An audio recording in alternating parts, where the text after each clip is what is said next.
di mana kita melatih keahlian speaking dalam bahasa verbal melalui bicara, melalui mulut, tapi juga speaking dalam arti yang lebih luas dari itu, misalnya melalui bahasa video, kemudian melalui bahasa gambar, bahasa tulisan. Itu bagian dari public speaking.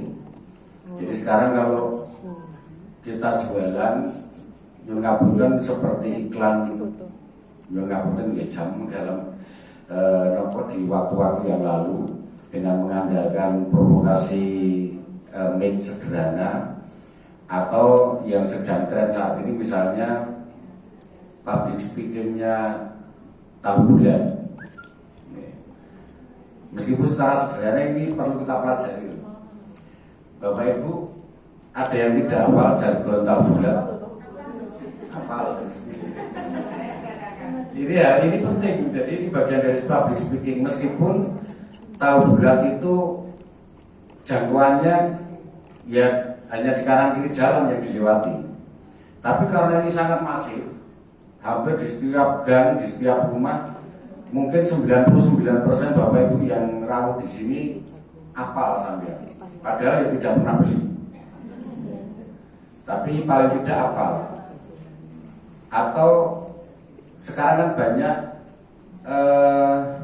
bahasa-bahasa publik, penyampaian speak melalui media, melalui moto, melalui jargon yang pripun carane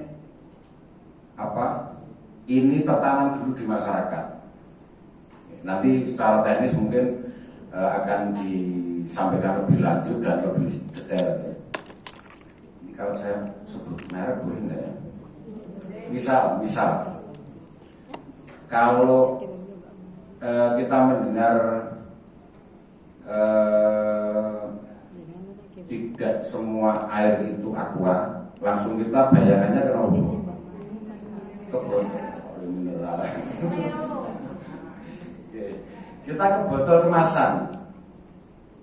Nggak tahu apakah ada yang ketika bicara tidak semua air itu aqua, apakah ada yang membayangkan galon?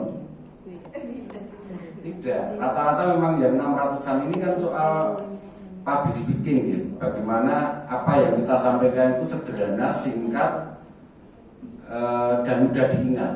Jadi kalimatnya tidak begitu panjang tapi diulang-ulang terus. Bahasa lain yang kita sudah sangat terbiasa nopo kira-kira. Cintai ususmu. Niki jargon sinten? Ya. Ini kan kalimat hanya 2-3 kalimat. Ini juga merasuk di semua jargon ya. Pariwisata juga demikian. Jadi kalau misalnya di Klaten itu Ponggo itu kan jargonnya apa?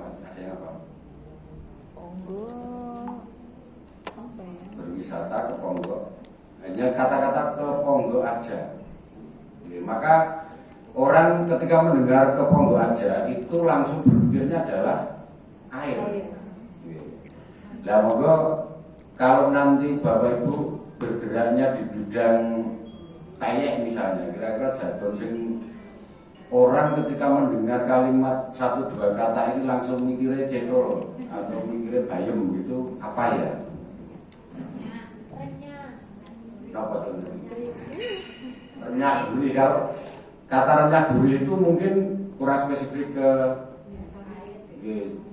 cendol. Seperti tadi ke Ponggo aja langsung bayangannya kolam renang misalnya. Bahkan lebih spesifik lagi, ini ampunya aqua tadi, ketika ada kata tidak semua air itu aqua, bayangan saya nih, bayangannya yang langsung kemasan botol, bukan aqua yang galon seliteran atau bukan aqua yang kemasan gelas. Ini kan perlu teknik yang luar biasa.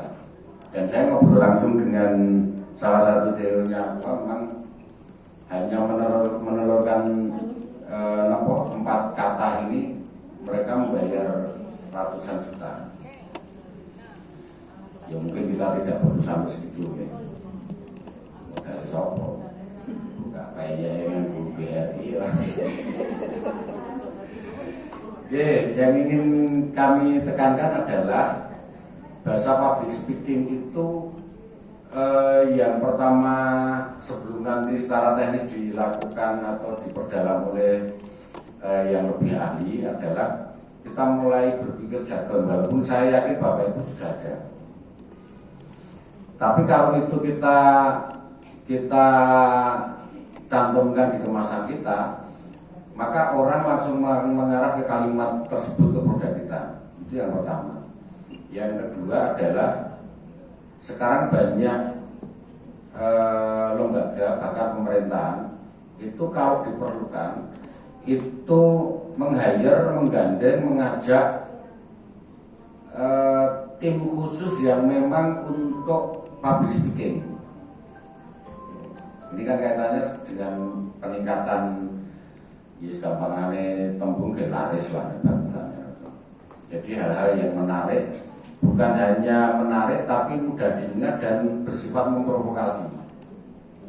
Ya sarpo nanti produknya, hasilnya, komentarnya itu apa dulu. Tapi di awal mereka ada ketertarikan. Salah satu iklan yang sangat kesannya mungkin sangat konfrontatif gitu. Bapak Ibu pernah melihat iklan sampo dengan modelnya berhijab?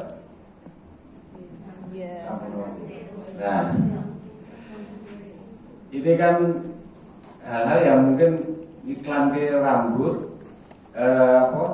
iklan ke sampo rambut, tapi yang model iklannya berhijab tanpa memperlihatkan rambut modelnya itu kan. Ini kan hal-hal yang out of the box kan, betul-betul di luar nalar.